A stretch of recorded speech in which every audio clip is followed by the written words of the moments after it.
Stephanie. Stephanie Stevens! Yes, how can I help you? Sorry, you were served. Handing over the envelope, he turned and left. Oh, God, I can't believe this is happening. I hold the envelope in my shaking hands, tears streaming down my face. I know I screwed up. I know he's angry. I just didn't think it would happen. That it could lead to this. I have to stop this. I have to talk to him. I have to make things right. A few days earlier, I just finished my day's work on my laptop. Now that I work from home 3 days a week, I have much more free time to take care of my family. But today, right now, I have an hour and a half before my daughter comes home. 2.5 hours until my husband returns. It was game time. I can't believe I'm about to do this. I ran to quickly take a shower, trying not to get my hair wet. I can't believe I let Hunter talk me into a mutual live sex chat in real time. Since he left our office 6 months ago, we have kept in touch, first on Facebook and then on WhatsApp. We always flirted in the office, although nothing serious. As soon as we got online, neither of us could resist talking about fantasy sexting. I never wondered where his wife was when we were online, and he never asked about the state of my affairs, so to speak. It was exciting. Hunter tried to get me to send him nude photos. On the other hand, he sent me a lot of naked photos of himself. But as nice as the visual aids were, it was his words that drove me crazy. I would never use my cell phone to send him text messages or photos because it was a company phone. I didn't want to risk my job if, God forbid, my daughter or husband read or saw something inappropriate. Jumping out of the shower, I quickly dried myself with a towel and touched up my makeup. I only wore my thick white terry robe. I skipped back to my home office, excited and nervous at the same time. I configure my settings to have no entries and turn on in time for the designated connection. Hello, my sexy angel. You look beautiful as always. Hunter, I can't believe we're doing this. I'm so nervous. Look, my hands are shaking. Steph, this excites me even more. Well, it's not fair. You can see me shirtless from the waist up, but you're covered. Come on, angel. Open this robe a little. Let me look. Licking my lips and throwing my head back, I close my eyes and slowly run a long red nail along the slit of my robe. I exposed right breast. The tips of my areolas were as hard and long as the tip of my little finger. I heard Hunter groan. I smiled and slowly opened my eyes. His eyes looked wide, hungry, and I could see his hand moving up and down outside the camera. Hunter slowly leaned back in his office chair to allow more of his body into the camera's view. Get up, Stephanie. Show me your ass. I complied with his request and pushed my chair back, turning seductively, lifting the back of my robe, swaying my ass from side to side. Slowly showing my cheeks, I heard him groan. Yes, sir. Now bend over and spread your cheeks. No, I said, turning around and throwing the robe back over my bare ass. Now I sit again, but leave my robe open in the front, my legs tightly clenched. You're no fun. You're such a tease. Come on, show me how you satisfy yourself. I slowly run my fingers up and down my thighs. Oh, here comes Angel. Oh, look at this. You're so damn hot. At that very moment, I felt my chair lean back, and it seemed to me that I was going to fall backwards. My eyes opened wide, my hands grabbed the armrests. My legs gave way, trying to maintain my balance. I heard the words shouted, "Hello, bastard!" My eyes were now filled with horror as I saw my husband standing over me, one hand gripping the back of the reclining chair and his other hand holding my laptop. Screams into the video feed, then launches the laptop across the room, smashing it into the far wall. My chair tips over onto the floor, my ass now in the air, my knees above my head, stunned for a moment, but still getting to her feet as quickly as possible. Just in time to see my office door slam shut as my husband Mark ran out of the room. I tie my belt and run down the corridor. Not fast enough, only to see from the porch the taillights of my husband's car coming out of the end of the street. Oh no, no, no! What did I do by not closing the front door? In desperation, I run to the kitchen to get my mobile phone. I rest my elbows firmly on the table, trying to stop the trembling in my hands. I grab my cell phone and try to call and get no answer. Then I send a message with no response. Looking at the time, I realize that my daughter will be home soon, and I decide to wipe away my tears, clean myself up, and try to pull myself together. I quickly pull on a pair of sweatpants and an old baggy shirt. As soon as I leave the bathroom, I hear the front door open. "Mom, I'm home." I meet my daughter in the hallway. She looks me in the face and immediately understands that something is wrong. "What happened, Mom? You don't look good. Your eyes are so red." "It's okay, honey. I just had a hard day." "I'm not feeling well. How are you doing, honey? Did you have a good day?" "It's okay. Why don't you sit down and relax, Mom? Would you like me to make you a cup of tea?" "Don't worry. Daddy will be home soon to look after you." Just hearing these words made me cry again. "Maybe I'll lie down for a minute. I'd love to have some tea. Thank you, honey." Deciding to lie down on the living room couch, curled up in the fetal position, I heard our daughter Tiffany making me tea in the kitchen. What have I done? Have I really ruined my marriage? Just imagine what my daughter would think if she knew what was really going on. "Hold your tea, Mom. Wow, you look really tired. Maybe I should text my dad and tell him to buy pizza for dinner. I'll let him know you're not feeling well." Tiffany was already texting her father before I could react. "Dad says he will bring pizza." I can't believe he responded to her message right away. Did he block me on his phone? I'm glad he at least answered her. I know he's coming home again, but what will that bring? I don't think he would bring this up in front of his daughter. I can only imagine what he's thinking. Probably the fact that he came and interrupted the home video version of a full-length romance. I decided to quickly go back to my home office and clean up the broken parts of my laptop. I grabbed the main piece and throw it in the trash can in the garage. I returned with a broom and dustpan and removed the shards. I put my office chair back. I cried again, thinking about what I had done. I needed to find something to cover the hole in the drywall so my daughter wouldn't ask questions. By leaning my back against the far wall and pushing with my feet, I was able to move the filing cabinet just enough to cover the hole. I heard Tiffany run downstairs from the top floor as the front door opened and closed. From the corridor, I heard them talking in the kitchen. "Hello, my dear. How was your day? Do you need to do any homework this evening?" "Yes, I have a little homework. Thank you for buying the pizza. Mom isn't feeling well. Why don't you take the pizza to your room and do your homework? Then you and I can watch TV tonight."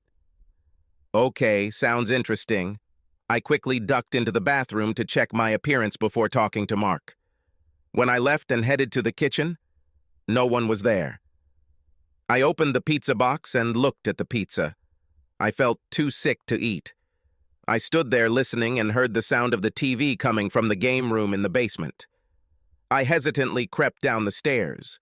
Mark was watching TV with his back turned to me. I reluctantly tiptoed around to his side and sat down on the edge of the sofa. He didn't take his eyes off the TV. I sat in silence for a few moments, tears streaming down my face again.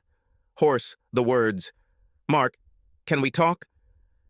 He turned off the TV, then slowly turned and looked at me, his face looking furious, but there were tears in his eyes. "Mark, I know how you must feel. You don't know anything about how I feel right now." He spoke quietly, trying not to growl. His face was beet red and drool was flying into my face. My body shook. I had never seen Mark get angry or raise his voice at me, and now twice in one day. "Now leave me alone. I'll talk to you when I'm okay and ready." I quickly jumped up, crying, and ran to the first floor and then to the upstairs bedroom. I crawled into bed in the fetal position and cried and cried. A minute later, Tiffany poked her head through the door. "Mom, are you okay? Should I call Dad?" "No, honey. No, I'm fine. I just need to get some sleep. Go downstairs and watch a movie with him." I had a terrible night's sleep, tossing and turning, thinking about what I had done. Mark must have been sleeping downstairs. In the morning, I put on a robe and sneak around the house, trying to find him. It soon became obvious that he had already left for work. The pizza was in the refrigerator and the coffee was ready. I poured myself a cup while sitting on the kitchen island, grabbed my cell phone and sent him a text message. "Forgive me. I love you. Thanks for the coffee. Have a nice day at work." I thought to myself, did he even go to work today? I didn't even see him change clothes or take a shower.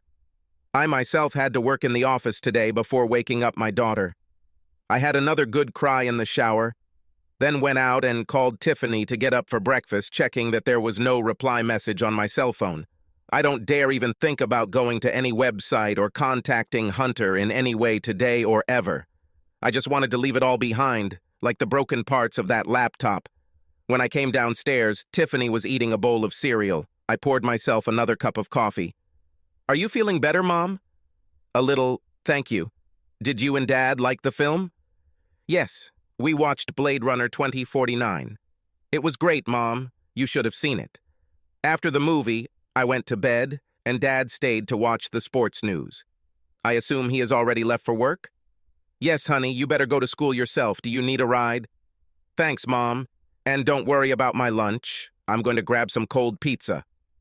She started rummaging through the refrigerator. "This is not a suitable dinner, young lady, but I'm not in the mood and I'm in a hurry, so let's go." We were busy at work, and it was a gift from God. It took my mind off things, and then, around lunchtime, the inevitable happened. A phone call. "Stephanie Stevens speaking. How can I help you?" "Hey, Steph, it's me, Hunter. What happened? Are you okay? I couldn't reach you, I don't know your mobile phone number, and you weren't online." I held the phone away from my ear as if it were on fire. I had a look of shock on my face, and I pressed the phone to my head again, whispering into the phone, "Hunter, don't ever call me or try to contact me again." After hanging up, I ran from my desk to the ladies' room as quickly as I could before bursting into tears again. Having come to my senses, I made myself a cup of coffee. I checked to see if there are any messages from Mark, but there are none. I sent another message.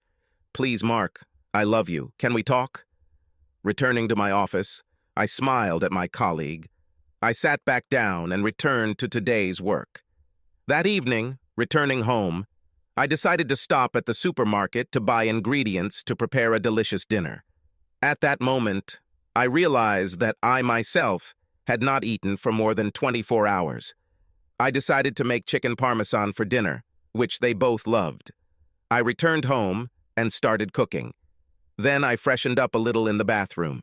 There was a damp towel and some of Mark's clothes from yesterday on the floor. This means he either snuck back into the house after we left this morning or didn't go to work at all. Either way, he was definitely avoiding me. Soon after this, the daughter arrived. She was very excited about the good marks she got on her math test. I hugged her tightly. "Oh, Tiffany, I'm so proud of you. And Dad, of course. It was nice to see her in such a playful and good mood. It improved my mood and distracted me from extraneous thoughts." By the time dinner was over, Mark was still not home, which was very unusual. I sent him another text message, but there was no response. My daughter and I decided to eat anyway. It wasn't that I was hungry.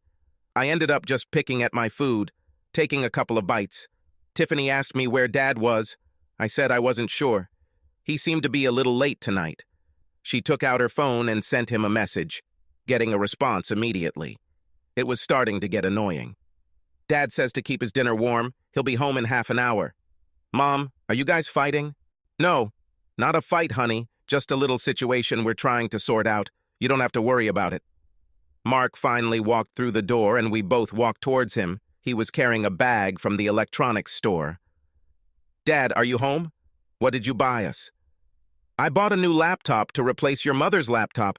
I shouted to him, "You know, I dropped it on the floor. It was nice of you to replace it, Mark."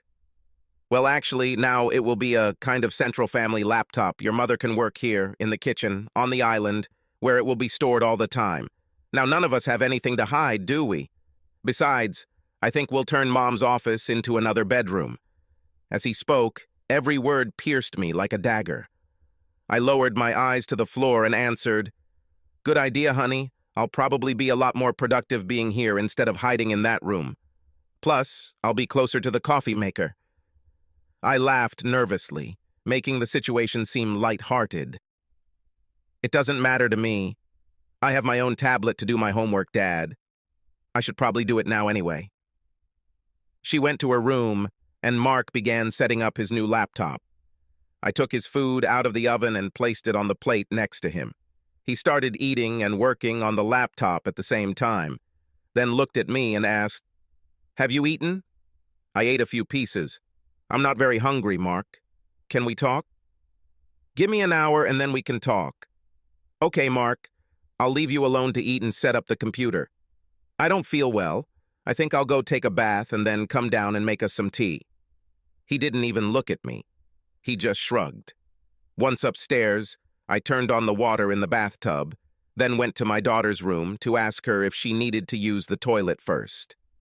When I looked in on her, she asked me if everything was okay. I said, "Yes, everything is fine." After the bath, I went to the kitchen to make tea. Mark's plates were in the dishwasher. He had already gone into the basement, leaving the computer standing ominously on the island with sleep mode on. I carried 2 cups of hot tea into the playroom. It was the moment of truth. I put the tea in front of us and sat staring at him. I can't say for sure what he watched on TV. I just tried my best not to cry. After several minutes of silence, he turned off the TV and turned to me. "Stephanie, I don't owe you anything, but I'm going to do you a big favor." "I'll tell you what I know." "Well, I'll tell you some of what I know anyway. I'm holding back the other parts to see if you're lying to me." There was a long pause as he looked at me, and I began to cry, folding my hands in my lap as I submissively lowered my eyes. "On Sunday evening, when our daughter was feeling bad and she called you, we both ran to see what was going on, you may remember. Realizing that she was sick and had vomited, you took her to the bathroom. I changed the sheets on her bed, knowing that you would take her to the shower. I stayed away so as not to interfere. As I walked back down the stairs, I realized that the door to your office where you worked was wide open. In all this chaos, you forgot to turn off your computer." "Oh God, no! You couldn't see—" "Yes, Stephanie. Before my eyes on your laptop, there was a photograph of a man with dignity in his hand. So I sat down in the chair and decided to read the conversations on your WhatsApp. Please, Mark, let me explain." "You will have your chance," he said with a stoic expression on his face. "Then I heard you calling me. I went and helped you with Tiffany. I suggested that she sleep with you in our bed so that you could look after her, and I would go to sleep in her room." In that moment, I knew I didn't want to feel your body next to me in bed that night, or any night in the future for that matter. When you asked me to get her a drink, I slipped back to your laptop to gather the information I needed so I could access it later and finish my investigation. "No, no, no!" I cried so hard that I could hardly breathe. "Later, when I saw you both sleeping peacefully, I went back to read everything. Then I went to Facebook, your story, looked at everything I could find. I even checked your mobile phone. There was no password on it. Obviously, there was nothing there because it was a work phone.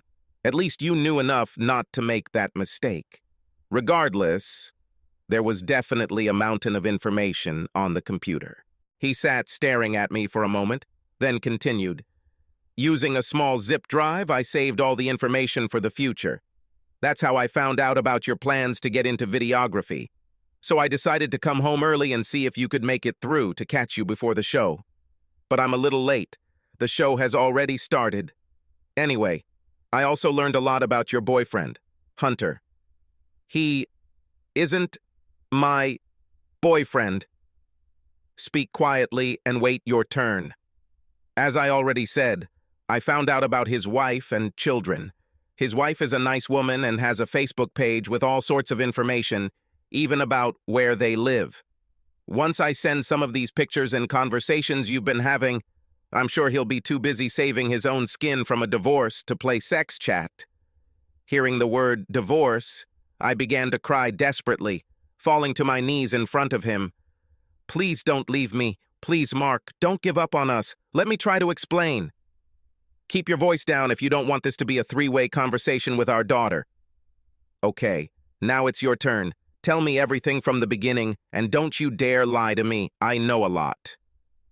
Okay. I'm sorry. Hunter, as you probably already know, worked in our office about 6 months ago. He often flirted with me at work. There was never anything, I swear to you, Mark, nothing, I promise. It was always just a flirting conversation. We We actually had lunch one day, but Katie from the office was with us. You can ask her. Nothing happened. She was there. The three of us were there. After crying for so long, I took a shaky breath, then continued. Then, on his last day at the company, he said we should stay in touch even though he was moving to another state. So we exchanged Facebook accounts. I didn't give him my phone number. I swear we chatted on Facebook Messenger from time to time. I thought of him as a friend who was easy to talk to. Then one day he suggested that we go to the WhatsApp website, where we could correspond, talk, and he sent me a link. As I continued my confession, I could no longer maintain eye contact and stared at the floor. I think now that he probably wanted to leave Facebook because it was a tool that his wife used. That's when I probably made my first, maybe second mistake, and as you read, the flirting began. Only this time it's sexier and more graphic. Hunter wanted me to send photos, but I felt anxious, scared. I also didn't want anyone to have pictures of me. It was getting out of control. Deep down I knew it was wrong, but I was lost in my fantasies. Then he talked me into video chatting instead, and no, I'm not putting all the blame on him. I was an idiot for going along with this, somehow convincing myself that it was harmless because I wasn't physically with him. How stupid of me. I shared my body with him whether he was in the room or not. I'm sorry, Mark, and I'm so sorry. I would do anything to take it back, and I will do anything to make it right, Mark. Please forgive me. You have no idea how shockingly abandoned I felt at that moment. I thought I knew you. I buried my soul to you. Still, I had to hold myself together in front of our daughter and in front of you until I had all the facts. I feel rejected. You lied to me, and now you expect me to sacrifice my dignity by erasing these memories. Stephanie, you cheated on me. It was no different than me walking down the stairs in the middle of the night and you dancing naked in front of him while he sat on the couch watching. Your flirting is an emotional destruction of our relationship and an attack on my very masculinity. No, Mark. Please, please, please. Let me fix this. Please. It's over. I'm sorry. I'm sorry. Stephanie, from now on, this computer stays in the kitchen where you do your work, and your phone also stays on this kitchen table. There will be no secrets. There is no reason for any of these devices to ever be locked. In the morning, I'm going to go to your work, and you're going to open your computer. We'll take a few minutes just to see what's there before your boss comes in. Of course, Mark. No matter what you say, there's nothing there, I promise. Oh, and I forgot that Hunter called me at work the other day over lunch, and I told him I never want to talk to him again. I told him that, Mark. Don't worry, I'll take care of him. Mark, please don't do anything that might be illegal. I need you. Our daughter needs you. We'll talk about this again. I need some clothes for work tomorrow. I'll put things here in the basement to change. Also, toiletries. Mom? Dad? Are you guys watching TV down there? I jumped up from the floor and began to wipe away my tears, turning off the lamp on the end table to try to dim the light so that she could not see my face. Tiffany walked down the stairs and then threw herself on the couch between us, like teenagers do. What are we watching? The three of us sat there quietly and watched the movie. When the movie ended, Tiffany fell asleep in my arms. I tried to wake her, but she didn't move, either in deep sleep or pretending. Mark turned off the TV and then walked over and hugged her. He picked her up and carried her up the stairs to her room. She may have been 13, but she was petite, just like me. Her long brown tail swayed from side to side as he carried her easily in his large, strong arms. I felt a slight pang of jealousy as I followed them. I didn't know if Mark would ever hold me in his arms again once his anger subsided. They continued down the hallway and I turned into the master bedroom, grabbed my nightie, and went into the bathroom to get ready for bed. When I came out, my husband was standing with some clothes for tomorrow and went into the bathroom to get his toiletries. Please, Mark, don't do this. Please sleep in bed with me tonight. Stephanie, I don't think you have any idea of the shock I felt when I read everything and then saw what you did. My eyes read my wife's words. I looked at my wife's actions. However, my mind was trying to figure out who this person was. This is not my wife, my Stephanie. In that split second, the woman I knew disappeared, and I was living with a woman I didn't know. Mark, please, it's me, your wife. I was stupid, but it's me. I'm here. I'm so sorry I was a fool. Please forgive me. I've learned my lesson. Let me make things right. I'm crying profusely. Snot is flowing from my nose. He simply continued with his task, then left and went downstairs. I lay down on the bed and cried until I fell asleep. I woke up to the sound of my alarm clock, then got up and walked down the corridor. She knocked on her daughter's bedroom door, opened it, and told her to get ready. I slipped downstairs and checked to see if Mark was in the basement. He left for work. Just like the day before, coffee was already brewed in the kitchen. I made toast, cereal, and juice for Tiffany, and then started making her lunch for school. "Good morning, Mom." Tiffany sat with me and ate her breakfast. After a few moments, she asked, "Mom, is Dad still angry with you?" "I guess so, but we're working on it. Don't worry. Everything will be just fine." "Don't worry, Mom. Dad has been angry with me before, but he always forgives me because he loves us." I didn't want to, but when I heard these words, I couldn't stand it and cried. Tiffany walked around the island, hugged me, and started crying herself. "Sorry, I'm just emotional this week. You know how it is. Look at us, stupid girls. Finish your breakfast, and I'll take you to school." We hugged a little more, then wiped our tears and got ready to start the day. After I dropped Tiffany off, I called my work and told them I would be working from home today. I then sent a text message to my husband telling him I was going home to work. For the first time since that terrible day, I just want him to know. I was surprised that he didn't stay late in the morning to come with me to look at my work computer. I cleaned up the kitchen and then logged into the laptop. It wasn't locked, and I was fine with that. As I started my daily work, I wondered if there was a tracker here so it could keep track of what I was doing. I also wondered if he was connecting to the camera in front of me and looking at me right now. At one point, I called Katie at the office to forward me some work notes. I was actually having a pretty productive day and was feeling a little better about putting everything on the back burner when I heard the doorbell ring. "Stephanie Stevens?" "Yes. How can I help you?" "I'm sorry you were served." Handing over the envelope, he turned and walked away. Oh God, I can't believe this is happening. I hold the envelope in my shaking hands, tears streaming down my face. I have to talk to him. I have to stop him from leaving me. I'm so scared of what I've done. I've destroyed our family. My daughter will be distraught too. I avoided calling my mother. I didn't want to drag her into this mess. It's my fault, although I should talk to someone. I can't stand it anymore. I'm having a nervous breakdown. I know this is a waste of time, but I need to talk to Mark. I grab my phone and dial his number. My hands are shaking so much. Tears are streaming down my face. "Hello?" "Mark. Mark, you answered?" "Thank God, Mark. I received the documents. Please don't leave me. Please, please." "Stephanie, calm down, okay? Listen to me. Tiffany will be home soon. I need you to pull yourself together. Tomorrow is the weekend, so she doesn't have to go to school. Call your mother and see if she can watch her tonight so we can talk." "Hello? Can you hear me?" Yes, I hear you. I'm sorry. I'll do it. You'll come home, right?" "I'll come." "Mom, it's me. Can I bring Tiffany this evening?" "Mark and I need to talk." "You're crying, honey. Oh my God, what happened? Are you two okay?" "Mom, please. No questions right now. We can discuss this another time. I'll bring her right after school, okay?" "Okay, honey, see you soon."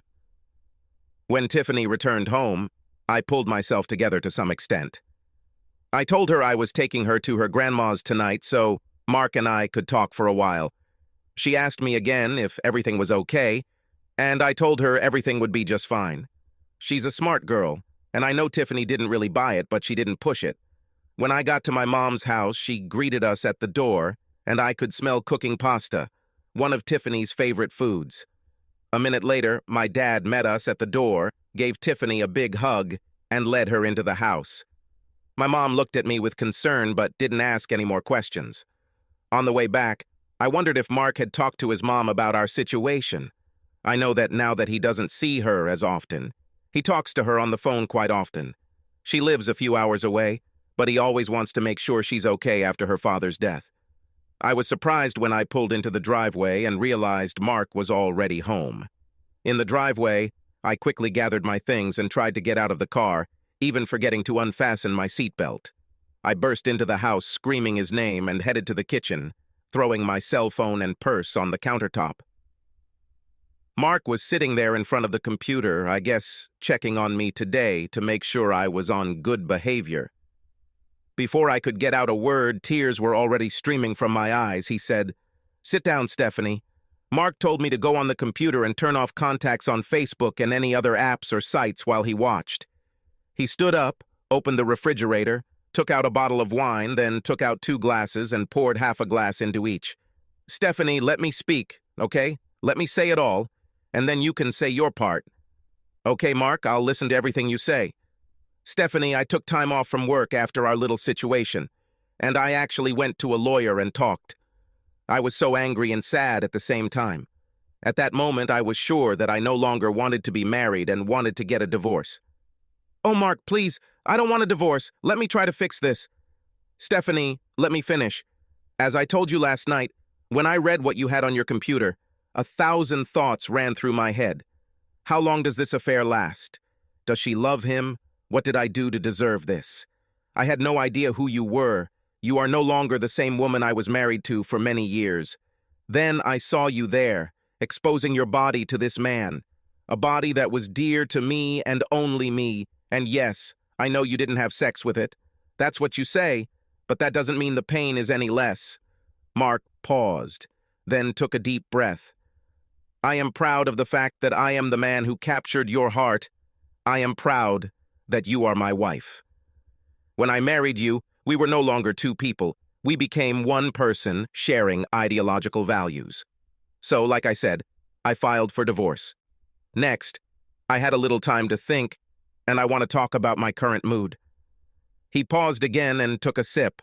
I wanted to say something, but he raised his finger to silence me. "Even though my thinking has changed a little, Stephanie, the legal separation remains in effect. I need you to understand the seriousness of what you've done." Pushing his chair back a little, Mark continued speaking. "But for my part, I'm not moving out. We'll stay in separate rooms. I don't feel like there could be intimacy between us at the moment. I would hope that you would agree that not much needs to change in this house for now. We don't want to upset our daughter any more than we probably already have. I don't think you need to humiliate yourself in front of Tiffany, our family, or our friends by going into detail.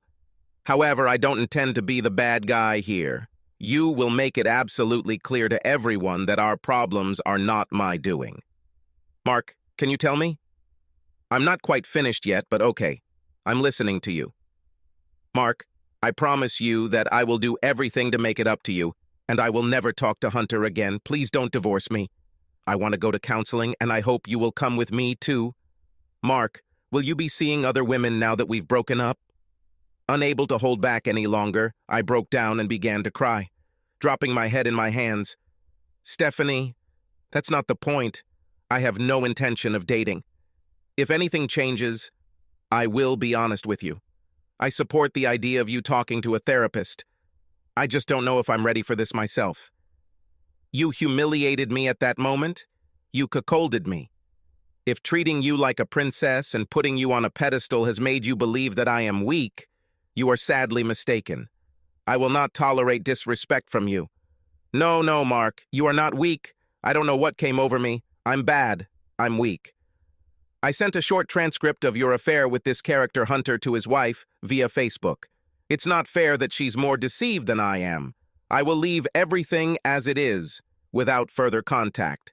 They can figure out their own situation. I really appreciate your honesty about his call the other day. But there will be no contact from now on. Am I clear?" "Yes, Mark." "What do we tell Tiffany?" "We'll sit down with Tiffany on Saturday and talk about this rationally. We'll explain to her that this is no different from her being angry at us. Then we give her the opportunity to go to her room while she thinks about her thoughts. You and I are no different. We need to be in different rooms to think. We both love her with all our hearts, and always will. You can tell her that we are having problems with our friendship right now. My mind was racing.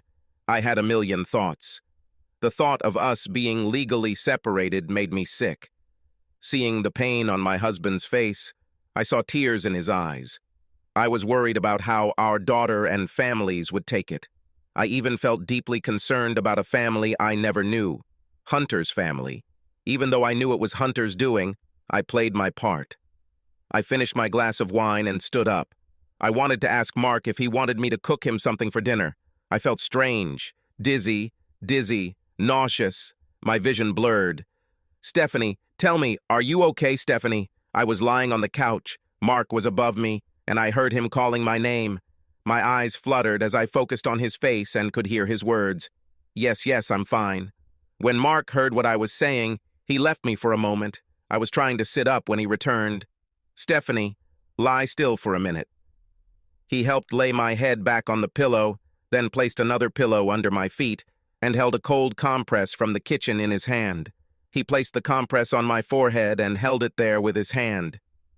"What is hurting you? You fainted? Just relax. I carried you to the sofa." "I'm fine, Mark. Thank you." The wine probably had an effect on me. To be honest, I haven't eaten anything lately and haven't slept well. "You scared the crap out of me. I'll be right back." This time he returned with a glass of grapefruit juice. "Here, sit down and drink this slowly. When you're okay, I'll make us something to eat." Slowly sitting up, then finishing my drink, I handed him the glass and then started crying. "Look at how you care about me and how I treated you. I don't deserve you." "Enough of that. We both had a rough day. Just relax for a few minutes." After a while, I felt better, got up and went to the kitchen to see what he was doing. Mark looked at me and smiled, then placed a bowl of hot tomato soup and a grilled cheese sandwich in front of me. I smiled back. Neither of us said a word. He sat down too, and we both ate in silence.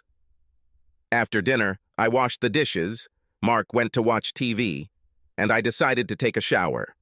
While the water cascaded over me, I thought about the events of today.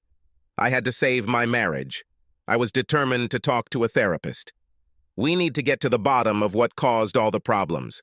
I couldn't come to terms with the fact that I had caused this man so much pain. But when I needed him, he was there to take care of me.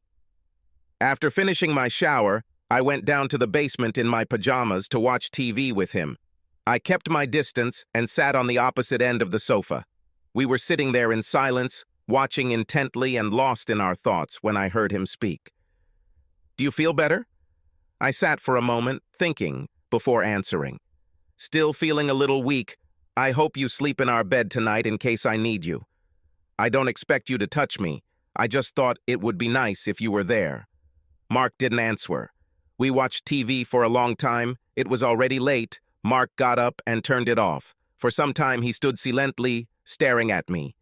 "How about I sleep in the next room tonight so I can hear you if you need me?" I stood behind him, following him up the stairs, croaking, "Thank you." I actually slept a little better that night. I don't know if it was because I was exhausted or because he was in the next room. I woke up to the smell of bacon and coffee. We sat down and had a fairly quiet breakfast together.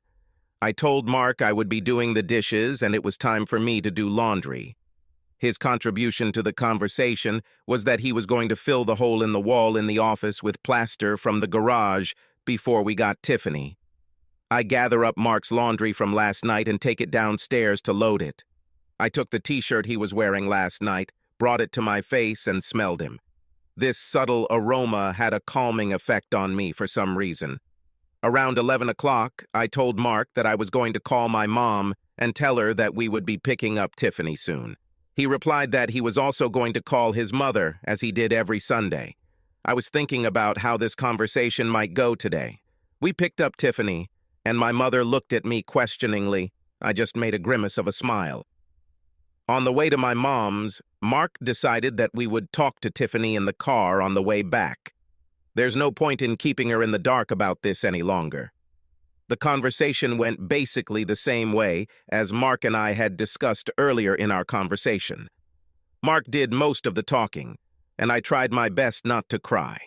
Trying my best to control myself, I blot my eyes a couple of times. Interestingly, he did not mention that he had filed for divorce. Tiffany sat silently as we pulled into the driveway and stopped. She jumped out of the car and ran to her room. I followed her out, walked to her closed bedroom door, and knocked carefully. "Tiffany, can I come in?" No answer. I went in anyway. She was lying face down on the bed and crying. I hugged her and cried too. "What happened, Mom? Why is Dad so angry?" "Oh, honey, I was stupid and made a big mistake, but I'm trying to fix it." "Don't worry, honey. Daddy loves you so much. I'll leave you alone for a while. Come out when you're ready." Shortly before dinner, I told Mark that I needed to go grocery shopping. "I'll ask Tiffany if she needs anything." "Yes." "And is there anything you would like me to buy?" "I think she's angry with me. I'll ask her if you don't mind." "Tiffany, your mom is going grocery shopping. Do you need anything?" "Yes, Daddy. I want us to go shopping with her. Let's go," she said, leaving her room. "Oh, okay then." The three of us went, and at the supermarket, Tiffany did everything she could to try to engage us in conversation. Mark kept the conversation short and to the point, but did everything he could to calm his daughter down. He was cordial with Tiffany. He spoke to me harshly and inexpressively. I felt terrible about the effect it had on Tiffany. On Sunday evening, Mark went to sleep downstairs again. Monday morning was the same as on previous weekdays. When Tiffany and I got up, he had already left for work. On days like today, when I worked in the office, I always liked to arrive an hour before everyone else. When I pulled into the parking lot, Mark's car was there. He was sitting in the parking lot and waiting for me. When I got out of the car, Mark got out of his. "You thought I forgot? I'm here to look through your computer." He spat out these words coldly. I was shaking like a leaf, not that I had anything to hide. I was just shocked by his coldness. Once in the office, he stood behind me. I nervously entered the password, saying it out loud. "Here you go, Mark. Look, I haven't cleared my history or anything like that for a long time." When I looked up at him, he was looking at me, not at the computer. He had a very strange expression on his face, as if he was embarrassed. But this shouldn't be the case. He had every right to doubt me. Mark then walked away and left, without saying a word. I sat and cried for a while. Then I heard Katie come into the office. She immediately realized that I was crying and asked me what happened. I've never been one to air out my laundry at work. I really considered her a work friend, but at that moment I couldn't stand it, and told her, without going into details, that Mark and I had problems. She was a helpful listener, and it was nice to be able to talk to someone about it. We shared a tea break in the cafeteria, and then began our day. During lunch, I called my mom, and we had the same vague conversation about my personal life. In both conversations with Katie and my mom, I made it very clear that Mark had every right to be angry. That day, when I came home from work, I sat down at the computer and looked for a marriage therapist. I ended up making an appointment that same week. When I had a moment alone with Mark that evening, I told him that I had made an appointment and what the dates were. He looked at me, acknowledging what I was saying, but didn't say a word. I hoped that these meetings would help me understand why I did what I did. Also to reach out to Mark with the hope that he might come to one of the meetings. Several things surprised me in my first meeting with my therapist. Firstly, the therapist was somewhat similar to Mark's mother. She introduced herself as Margaret, and I almost immediately felt at ease. In her office, we sat at a round table. She offered me tea or coffee and immediately began asking me about the history of my relationship, how we met, what initially attracted us to each other, how the relationship developed. She asked about our current situation, including dealing with extended family, children, work, and daily stressors. I told her all the details of my interactions with Hunter and Mark's repression and legal separation. When I returned home, I felt emotionally and physically drained. Mark and Tiffany were in the basement watching TV. I poked my head into the room and told them I was tired and going to bed early. Mark looked at me and asked if I had eaten. I told him I wasn't hungry and went to take a hot shower before going to bed. As I got out of the shower and put on my robe, I heard them talking in the kitchen. Unable to make out what they were saying, I lay down on the bed and opened the book to read a little. My daughter walked into the bedroom with a tray containing a bowl of stew and a bun. "Daddy says you should eat, so we heated up some stew for you." Once again, I felt overwhelmed by this kind gesture and burst into tears. My daughter sat with me while I ate and asked how my meeting went. I wasn't exactly sure if she knew I was in marriage therapy or what it even entailed. I smiled and told her that everything went very well. She kissed me on the cheek, told me she had homework to do, and left the room. When I finished, I took my dishes to the kitchen. I heard the TV downstairs, so I grabbed my cell phone from the counter and texted Mark, "Thank you for the stew. I love you." After returning the phone to charge, I went to bed. The rest of the week went much the same. On Wednesday, I decided to work from home and cook roast beef for dinner. Tiffany and I did all the talking. Mark was mostly silent. She asked if she could invite one of her friends to come and stay for the weekend. I just looked at Mark and sat in silence, wondering what he would say. We knew full well that whenever she had a girlfriend over, they would retire to the basement playroom for a sleepover. Without any hesitation, he said, "Of course, honey, whatever makes you happy." My first thought was that this was Tiffany's way of pushing Dad from downstairs back into our bedroom. Will this work? Maybe my husband will agree to come back to our bed. The next day after work, I had another therapy meeting with Margaret. We talked again about Hunter, how he worked with me, and the flirtatiousness between us. She asked about my relationship with my father and the previous men I dated before my husband. I said that Mark was a lot like my father, that he treated me like a princess. I also said that I dated a lot, but was not promiscuous. Before Mark, I only had one serious boyfriend. This guy turned out to be a real player, sleeping with all the women behind my back. Margaret was very curious and asked me a lot of questions about my first boyfriend. I told her how he always knew how to say exactly the right thing. He knew exactly what I wanted to hear. He was mysterious. He never talked much about himself, but he knew everything about me, my likes and dislikes. He never idolized me more than himself, but if I changed my makeup or hairstyle, he intuitively immediately understood it and complimented me. Whenever any other boys showed interest in me, he always told me that they just wanted sex. They told me that he cheated with other women, but I never believed them. Then one day I caught him, and that was the end. Margaret asked me if I saw any similarities between my ex-boyfriend and Hunter. I thought about it for a long time, and then I said, "Yes, that's right. You're right." She then switched gears and asked me what it was like being treated like a princess by my father, if it was stressful. To be honest, I told her that it bothered me. I always felt that I might not live up to his expectations. "And when Mark treated you like a princess, isn't it similar?" Margaret retorted. "I think it's the same thing. I was afraid that one day Mark, would wake up and decide that he didn't like what he saw. Now, I'm here. Mark doesn't like what he sees, and my father would be just as ashamed."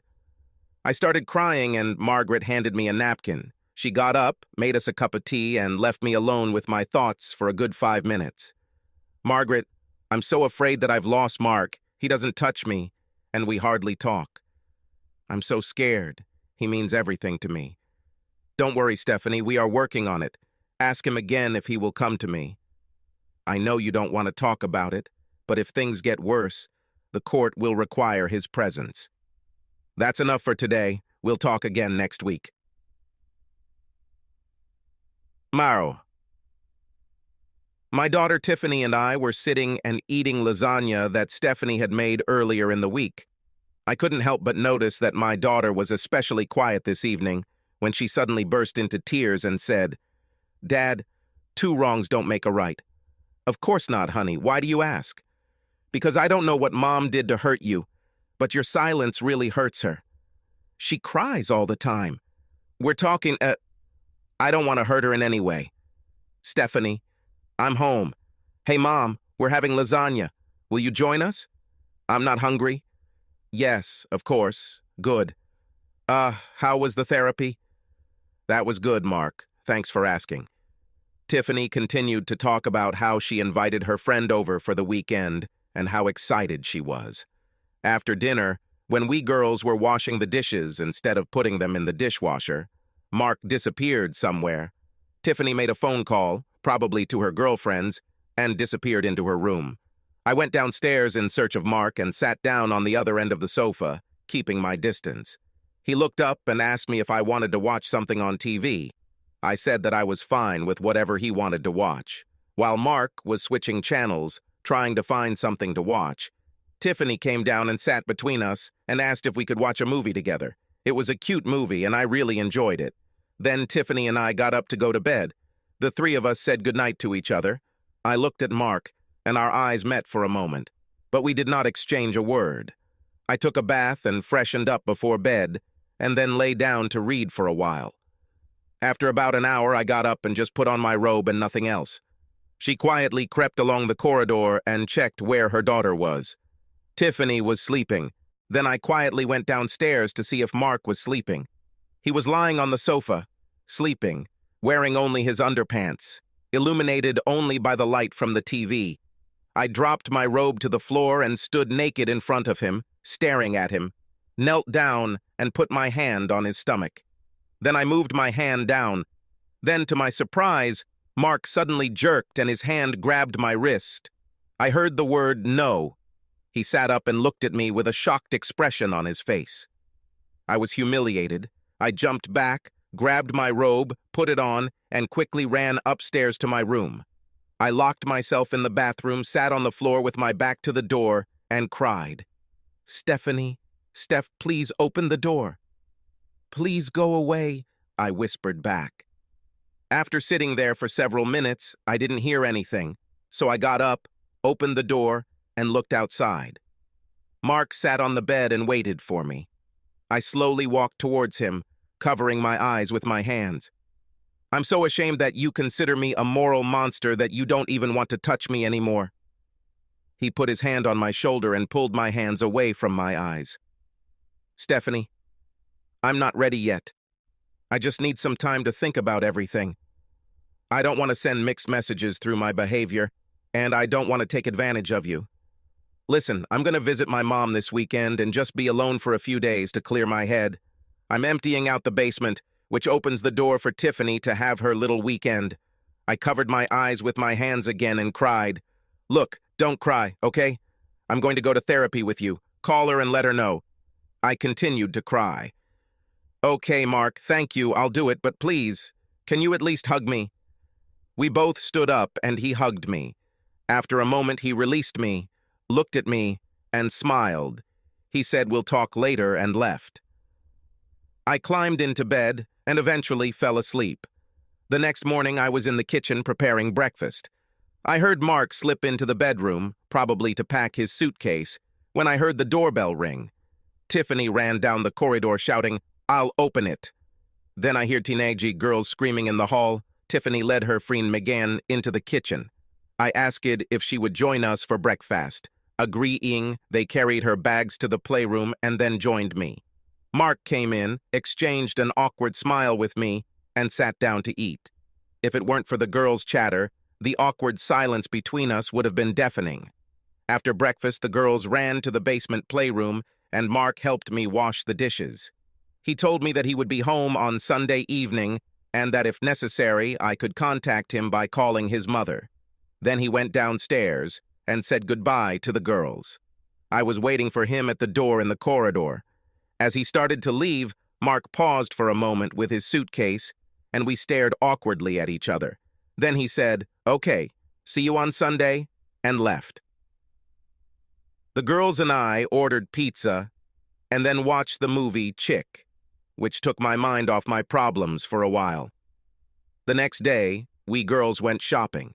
We grabbed supplies to bake cookies and ended our Saturday with board games.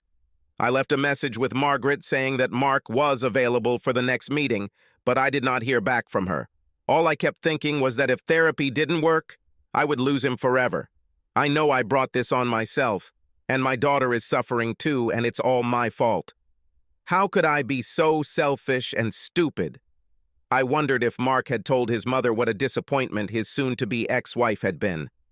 On Sunday morning, I received a message from Margaret that she was looking forward to meeting Mark and seeing us on Monday as planned.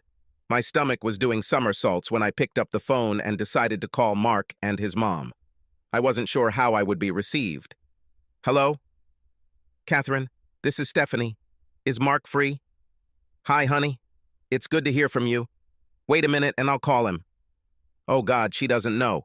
He never said anything. Mark, I'm sorry to bother you. I just wanted to see if you'd be home for dinner and to tell you that we have an appointment at the therapist's office tomorrow, if that's still okay with you. A long pause of silence. Yes. Yes, Stephanie, I'll see you at dinner. Then we'll talk. Okay, Mark. Bye.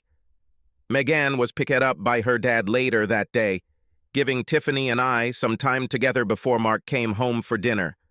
I asked her if she had a good weekend with her friend, and she assured me that she had. Then, out of the blue, she asked me if I missed my dad. I told her that of course I do.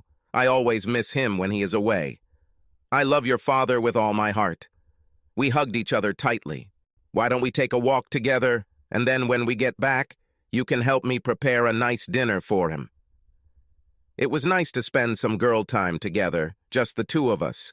When we returned, she helped me prepare a delicious roast with potatoes and carrots. Mark showed up just as we were taking the roast out of the oven. Tiffany met him at the door, hugged him tightly, and told him we had cooked a nice dinner together.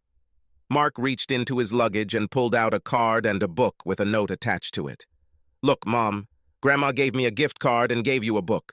I read the card attached to the book. For my daughter, here's a book I read. You might like it. Love you. Come with Mark next time and visit me. Tears in my eyes.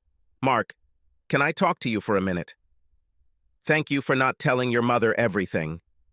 Stephanie, this is just our business for now, okay? Let me see what we're having for dinner. I'm hungry. Mark. I was really apprehensive about meeting with Stephanie's therapist, but she put me at ease by seeming like a congenial person. She told me that she liked to work on a first-name basis and introduced herself as Margaret. She thought it would be best if we spent 45 minutes talking to get to know each other better. Then Stephanie can do her session on her own afterwards. She asked me about my interpretation of events and then informed me that the stories were identical to the ones Stephanie had interpreted a few days earlier. As predicted, she asked me how I was feeling, and I replied, angry. Margaret then essentially told me that anger is an easier pill to swallow. A general emotion of disappointment, sadness, humiliation, and fear of the future. We discussed the difference between regret and repentance. I agreed with her that I felt all these emotions, and I truly believe that Stephanie feels remorse. I told her how much I had idolized my wife before this incident as a lover, wife, mother, and friend. Margaret paused and considered my statement for a moment, then stated, I know it seemed like your wife had it all together, but her personality weakness is to stand up to someone who puts her on a pedestal. She's weaker than you think, Mark. She craves your approval and admiration just as much as you crave respect.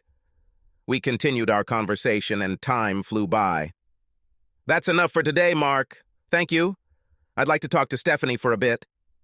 When I walked out into the waiting room, Stephanie looked scared.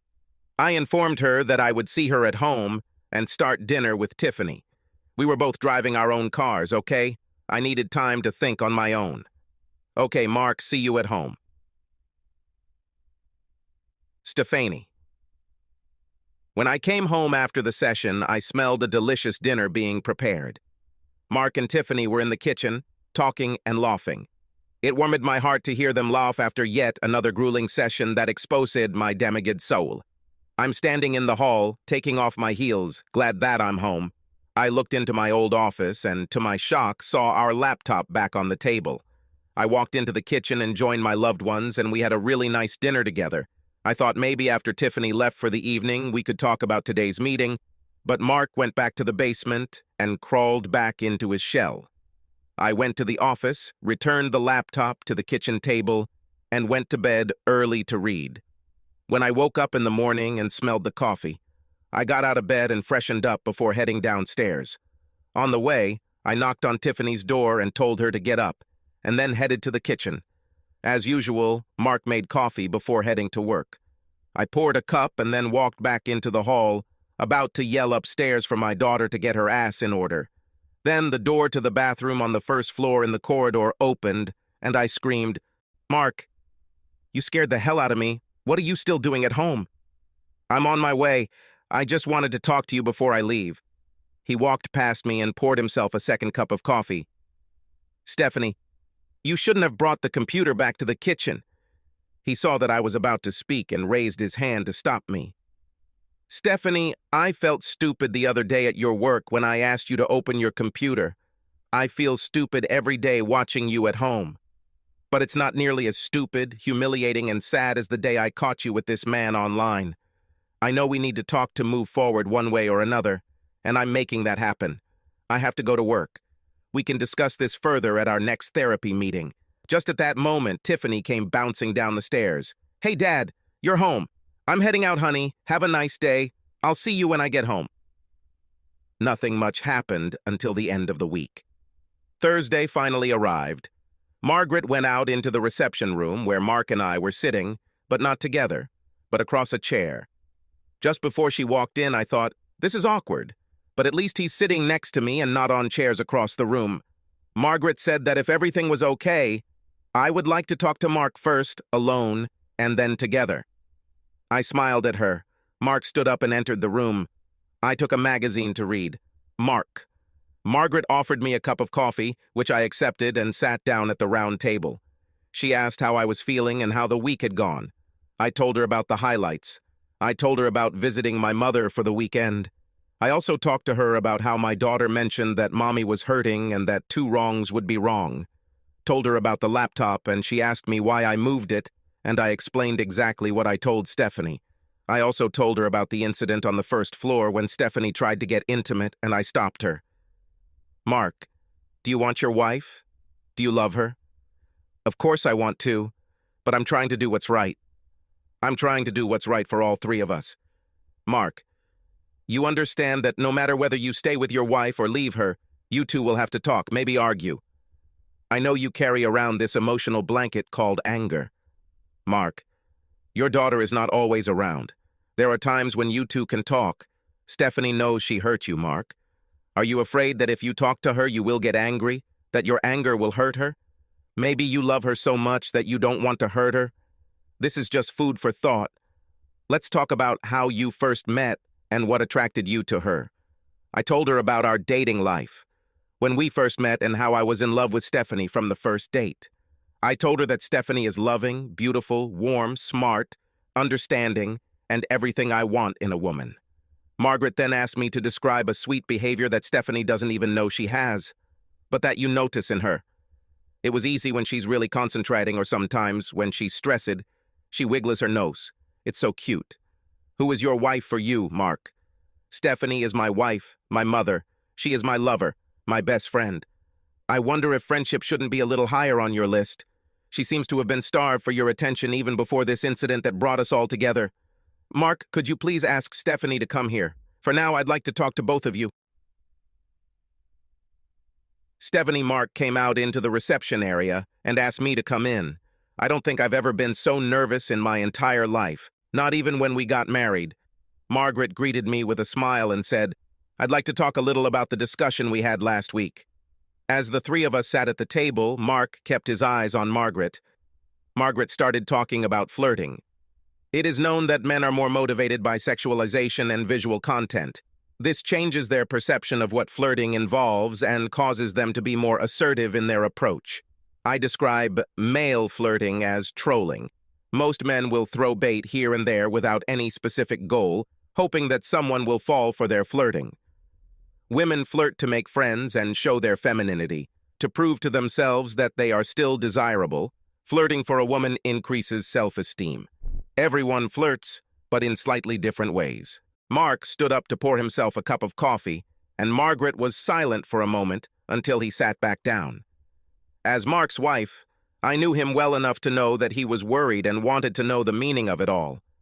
I wrung my hands under the table and looked pleadingly straight at Margaret. "Excuse me, Margaret, but does this make sense? We all know what happened." What I'm saying is, Mark, now I'm not trying to defend Stephanie in any way. What she did was a serious breach of trust. It's about something else. In my business, we encounter these characters from time to time. I call them poachers by Mariegi. They find pleasure in seducing another man's wife. They're very good at what they do, Mark. Like, for example, you just tell your wife that she's pretty. Well, the poacher says to your wife, "I love you in this blue dress. You always look good in blue." Hunter was targeting her, your wife specifically. He remembers what she wears every day and what colors she chooses. Now I know what you're thinking, Mark. You constantly compliment your wife, and that's good. But these predators master the art of seduction. He will notice every type of makeup she puts on, how she wears it, what jewelry she wears. They are very specific in their compliments, trying to penetrate her soul. They want to develop in her a disdainful attitude towards her husband, but they will treat this very subtly. If he said something directly derogatory, your wife would realize it and he would lose touch with her, so to speak. So, what you're saying is that this character Hunter is targeting my wife to seduce her. Stephanie, describe a couple of situations that we discussed last week and to which I brought your attention. Please tell Mark what you told me, Stephanie. I nervously cleared my throat and wiped a tear from the corner of my eye. For the first time since we sat down, Mark looked me straight in the eyes. Well, a long time ago, when Hunter still worked in my office, you know how much I like to get to work early. Well, one morning when I was leaving, I noticed that you forgot to take out the trash. So I drove the car back to the driveway, went into the garage, and took out the trash. I really didn't think anything of it until I got to work and was a little late with my usual morning routine. At that moment, Hunter came through the door and spoke to me, as well as to Katie.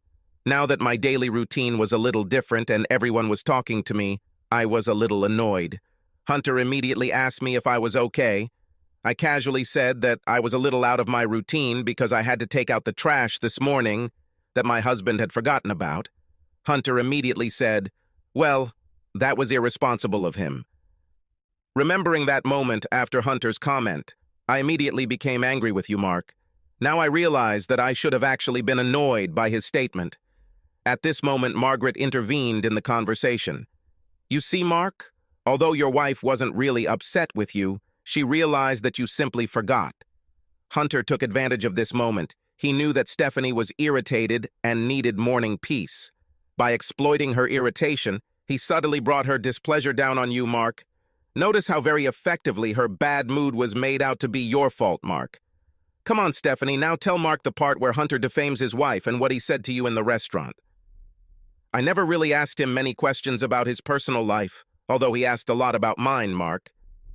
I guess I was flattered that someone showed interest in me as a simple old housewife. Now I really remember after talking to Margaret in the last session, Hunter did mention at one point that his wife traveled a lot and they didn't have an active sex life, and he wondered if she might be having an affair. Margaret is absolutely sure that this is all just a lie that he spun to try to influence me. Mark's eyes were now more sad than angry, and he brought me back to the aforementioned conversation in the restaurant. Oh yeah, one day Katie, Hunter, and I went to lunch. I said you were going to take me out to dinner at that burger place we liked, and Hunter said if he took me out to dinner, he'd take me to that new piano bar with music, wine, and dancing. Again, I never understood, but Margaret said it was his way of humiliating the restaurant we loved to go to and making me feel like life with him would be so much more luxurious. So, to summarize, Mark, I submit that yes, Stephanie made a serious mistake here, which we all agree she repents of. As every married couple does over time, we end up saying good things to each other. A wife may say that her husband is handsome, but she does not say what exactly she is talking about that makes her make this statement at that very moment. For example, "This is my favorite suit that you wear. This blue tie matches it perfectly." Or the husband might say, "I love the way you twitch your nose. I find it so charming." I looked at Margaret and then looked at Mark. My dad often said that I was twitching my nose. I'm still twitching my nose. Mark told that to Margaret. She stood up and said, "Okay, that's enough for today, you two. I'm giving you homework. Talk to each other." Mark and I walked out to our cars in the parking lot together. I asked Mark if he would call Tiffany and tell her not to eat anything, and I would take care of dinner for us. He smiled and said, "Why don't you call her and let me take care of dinner this time? We'll meet at home." Tiffany seemed extremely excited to see us this evening and asked if we had a good day. Mark hugged her, kissed the top of her head, and said, "Yes, honey, we should eat while it's hot." After dinner, Mark suggested that the three of us go for a walk. Tiffany immediately rolled her eyes. He added that we could go to that ice cream shop a couple blocks away. This immediately changed her attitude, and she hurried to get ready. I looked at Mark and smiled, saying, "That's a great idea. I think I'll change and put on jeans." "Stephanie, isn't that dress you're wearing the same dress you wore to the Christmas party last year? You look amazing in this dress. It's one of my favorites." Mark pulled me back and felt my face turn red. "Yes, this is—" "Mark, thanks for noticing. Should I stay in it?" He stood up and, leaving the kitchen, said, "Well, jeans are probably more comfortable to walk around in. And if these are the jeans I'm thinking of, I like the way your ass jiggles when you walk in them." I stood there dumbfounded. Had I heard him correctly? A wide smile appeared on my face, and I rushed to the bedroom to change clothes. As we walked down the street, Tiffany kept up the conversation. We turn the corner onto the next street. The sidewalk narrows. I take Tiffany's hand and walk ahead of Mark, one foot in front of the other, emphasizing the rotation of my hips. When we reached the ice cream shop, we sat down. For some reason, I felt nervous, almost like I was on a date.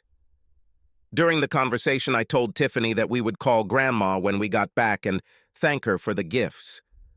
I told Mark that I thought maybe we should take that office space that's no longer needed and turn it into a real bedroom that your mother could use. I was nervous about bringing up that room, but I knew we had to change something. It was slowly becoming a sanctuary for my mistake. "What do you think, honey, if we let her know that the room is available to her any time she wants to stay?" "That's a very nice gesture, Stephanie, since we're talking about grandparents." "I was thinking maybe we should call your parents and ask if Tiffany could stay with them tomorrow so we can have some more time to talk." "That's a good idea. You two should talk," Tiffany said with a smug smile on her face and continued licking her ice cream. When we got home, Tiffany called her grandmother and we both thanked her for the gifts. I didn't bring up the topic of a spare bedroom, leaving it up to her son. With Mark in the basement and Stephanie retreating to her room, I took a moment to call my parents. Surprisingly, my dad answered the call. "Dad, I know you always treated me like a princess and I could do no wrong, but I'm not perfect, Daddy. I am afraid and have always been afraid of disappointing you. I know that you are not perfect, honey. No one is, although for me, you will always be perfect, my little girl. I love you." "I love you too, Dad." He handed the phone to Mom, and we talked about how he and Dad would pick Tiffany up after school tomorrow, which she happily agreed to. After hanging up, I told Mark I was going to take a shower and he could join me. After taking a shower on my own, I was full of hope and pulled on some underwear. I lay and waited for him for a very long time, but he never appeared. The next day at work, I got into a conversation with Katie. It turned out that we really had a lot in common. We even read the same books. She told me a little about her upcoming wedding. At that moment, I thought that she would probably make a good friend and not just a colleague. I asked her if she would like to come over one afternoon. She readily agreed and said that we would definitely have it ready for next week.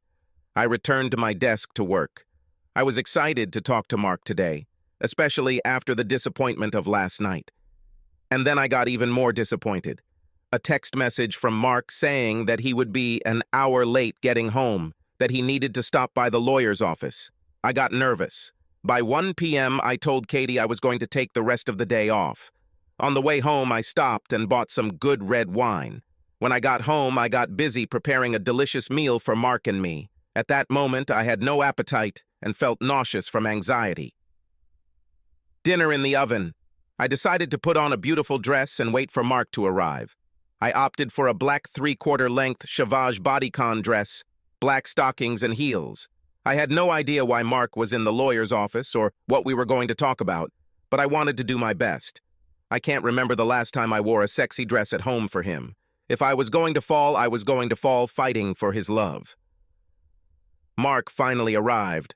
I was so nervous, I was shaking when I met him at the door. He smiled and said he was sorry he was late, and we stood there for a minute, awkwardly looking at each other. I wanted so desperately to kiss him, but I thought it wouldn't be taken well under the circumstances. "I'm glad you're home. I got a bottle of red wine. Would you like to pour us a glass? I'll check how dinner's going." "Of course, Stephanie. By the way, you look great. You're wearing the necklace I gave you when we first started dating." "Yes, Mark. Thank you. It's so nice of you to remember." We sat down calmly and had dinner together. I said I liked the wine. Mark agreed and praised the food. To say the atmosphere was tense would be an understatement. Taking a sip of wine, he smiled at me and laughed. "I don't understand why you laugh at me." "You're nervous, your nose is twitching. I find it cute." She shyly raised her hand to her nose and then giggled like a little schoolgirl. "Stephanie, leave the dishes, fill our glasses with wine. Join me in the living room, let's talk." I nervously followed him into the living room. This was the moment of truth. We sat sideways on the sofa, facing each other. "Stephanie, I know I've been sullen and quiet for a while, but you really shocked me, and I was so hurt and disappointed. I thought about many things like this house and what a home is. I thought about the good and bad in our relationship. Mark, I hurt you and I will never be able to forgive myself. Our original relationship is broken and I can't fix it. Can we build something new from the love we share by taking all the pieces of what is great about our relationship? Please note, I love you. Well, home is where we live, you, Stephanie, and Tiffany. That makes it home. There is so much that I love about you, too much to give up on you. This evening I went to the lawyer's office to sign the revocation form. Get up, come here. I was shocked. I don't even know if I heard him correctly.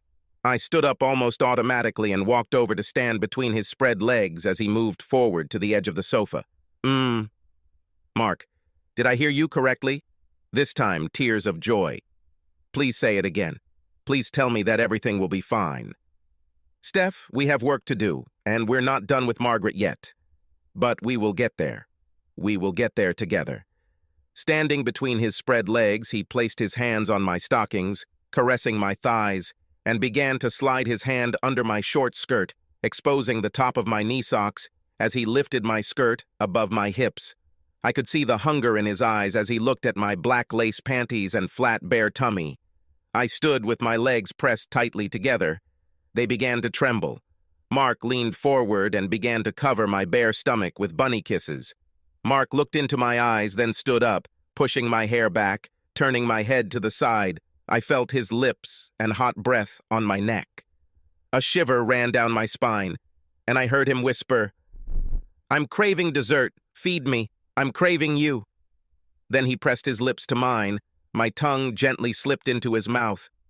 I felt petite against the background of his strong and masculine physique. I wrapped my arms around his neck and jumped up, wrapping my legs around his waist.